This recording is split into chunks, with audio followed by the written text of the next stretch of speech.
Hello, a very good day. We are from Group 1 and consist of Francis, Charlene, Joseph and myself, Hakim. So let's talk about our analysis on the Cleveland Confectionery. For 31 years under ex-CEO Jack Jamison's leadership, Cleveland Confectionery was booming. They had a very positive organizational culture, strong employee morale, and a reputation for producing high-quality confectionery products. The employees were very motivated, knowing that their performance will lead to positive business outcome and they will be very well rewarded. After the takeover of Paul Jamieson, Jack's son, in 2006, within 3 years the company had a very significant drop in the organizational performance by around 80%. Now this was a result of his autocratic leadership, power abuse, lack of inclusive and collaborative decision making. The company's shift in work culture from healthy to toxic further caused a drop in employee morale, which affected the company's overall operational and financial performance. In our case study analysis, our group identified the two key issues that were also the root causes of the decline of the company. This revolved around two main characters, Paul Jamieson, CEO, and Naveed, Director of Finance. The first key issue was the bad autocratic leadership demonstrated by Paul, which resulted in a hierarchical and disengaged workplace, where shared cultures, employee engagement, trust, communication and collaboration were severely undermined. This was evident when he did not involve any employee engagement to cancel the profit-sharing scheme. Second example, a top-down decision-making without consulting stakeholders. Now Paul purchased cheaper ingredients which were not compatible with the existing machineries. He did not seek advice from the operations team. This caused the machines to break down frequently and affected the overall production. Instead of taking responsibility and accountability, he was hostile and fault-blamed others. He criticized and blamed Samantha, the head of operations, for not maintaining and running machinery smoothly. The second issue here was power play within the organization, where people use power to gain advantage, control resources, and achieve goals through manipulation and influence. Paul misused his authority when he favored Naveed. They formed an in-group where Naveed received special privileges. They spent excessively using company's funds on office renovation, new LCD screen, executive bar and solarium, and restricting access to all of them. Naveed also interfered with other departments' affairs, although he had no clue what they were doing. And lastly, nepotism, where Paul placed Naveed as the head of operations without prior experiences or Naveed's, although knowing that Naveed knows nothing about running all those operations.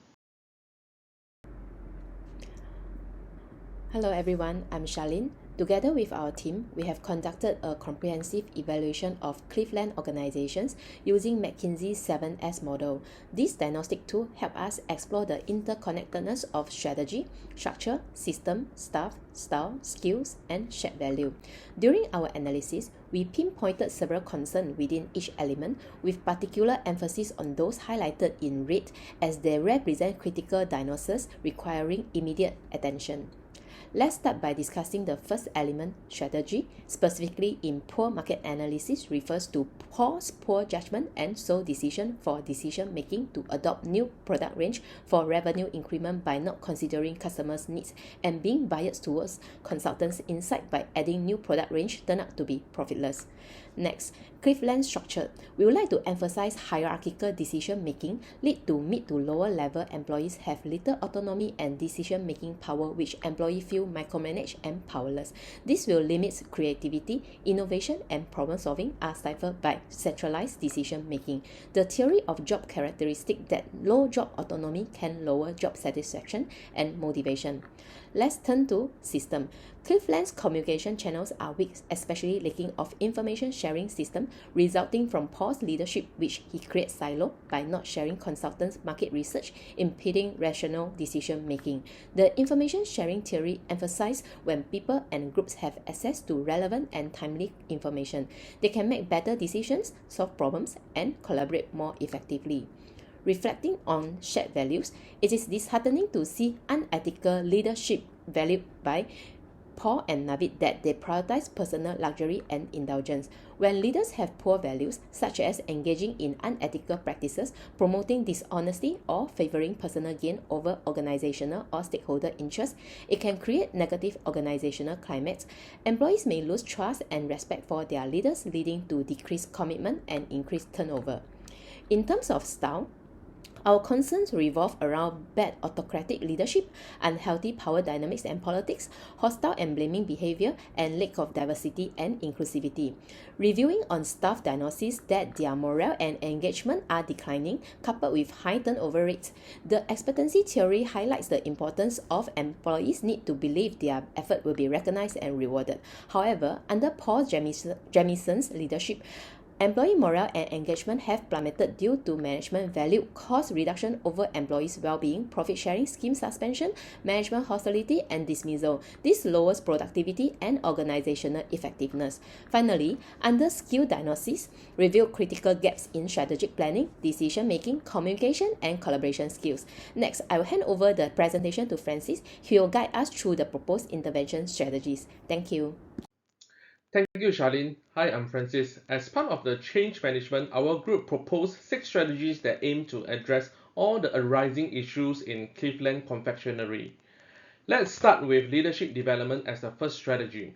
With the need to get employees to trust and work with leadership as part of change management to address the core issues of bad autocratic leadership and other bad behaviors, the underlying basis for this is driving transformational leadership theory to motivate employees to perform and improve employee engagement and satisfaction. In return, foster collaboration and participates in rational decision making at all levels of the organizations. The second strategy is to practice diversity, equity, and inclusion. With low employee morale due to bad leadership of unethical behaviors and unhealthy power dynamics and politics, the underlying basis is driving justice theory to promote fairness and equity.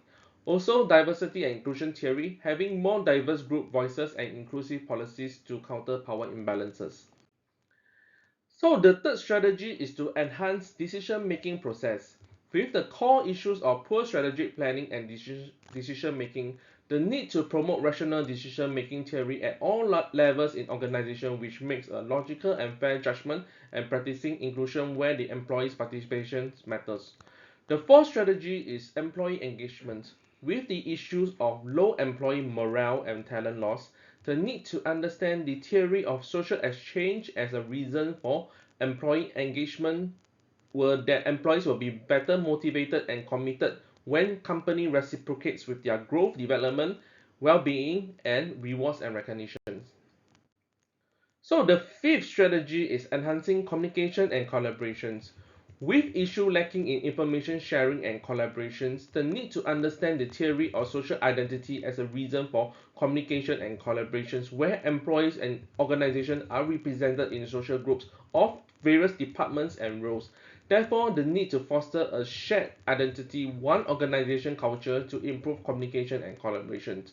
The last strategy is working on cultural transformations with the core issue of bad leadership's values and getting employees' morale back to build a positive culture, restoring values and promoting corporations. The leaders need to understand organizational culture theory to emphasize the new shared values and belief to shape back employee trust and shape back employee behaviors towards new change process to improve organizational performance. Thank you. Now I'll pass it on to Joseph. As you can see, there are 6 implementation plans according to the strategy mentioned by Hakim.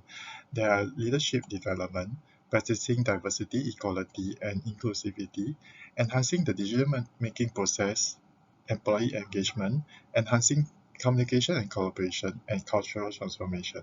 Most of the implementation will be happening on Q2 and Q3 of 2010. Lasting about 6 to 9 months. So for leadership development, we will be determining the leadership development needs through assessment and feedback, followed by transformational leadership training and workshop. And thirdly, we will be doing transformation leadership mentoring and coaching. And lastly, actively practicing transformational leadership. For diversity and inclusivity, we will be checking the current policy for improvement, creating and implementing merits-based transparent policy, and ensuring that all employees have equal opportunities to feedback and voice their opinions.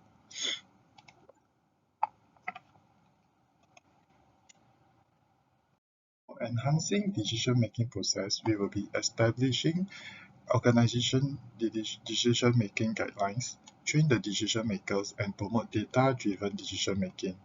Lastly, using the feedback and results to improve decision.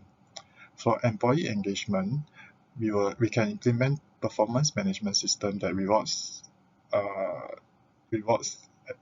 employees' contribution, build growth opportunity and enhancement, provide regular feedback and encourage employees to make decision and problem solving on themselves.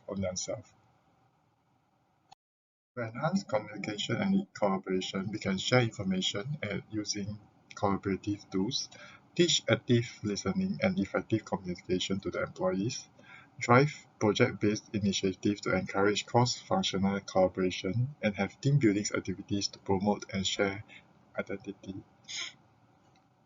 For cultural transformation, we can assess our cultural strengths and weaknesses to integrate and promote positive values and behaviors into organization policies. Lastly, to conduct learning and development programs to uphold the desired culture in our organization. That's the end of our presentation. Hope you have enjoyed the presentation and understand how to implement these strategies.